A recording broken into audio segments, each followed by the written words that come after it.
অলংকৈ হ'লেও অসমীয়া নৱবৰ্ষ আৰু ৰঙালী বিহুৰ বহুত বহুত মৰম আৰু শুভেচ্ছা জ্ঞাপন কৰিছোঁ। ৰাইজসকল, এইবাৰ গাবলৈ লৈছোঁ আন এটা অতি সুন্দৰ গীত।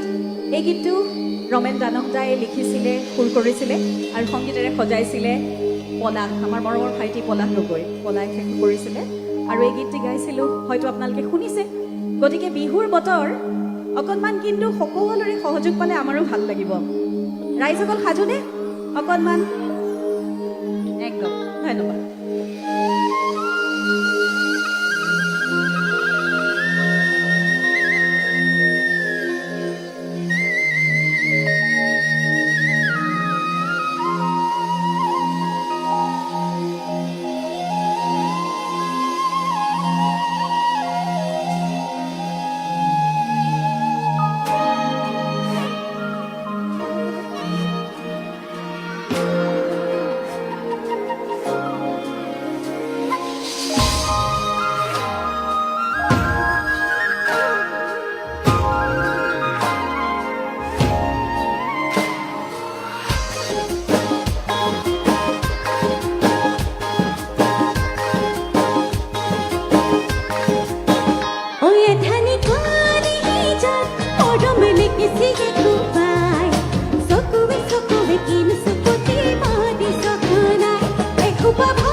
সকলোৱে হাত চাপৰিৰে একেলগে গীতৰ তালে তালে সকলোৱে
সকলোৱে একেলগে খালি জালি সকলো ৰাইজে হাত চাপৰিৰে আমাৰ মাজত বহু ৰাইজসকল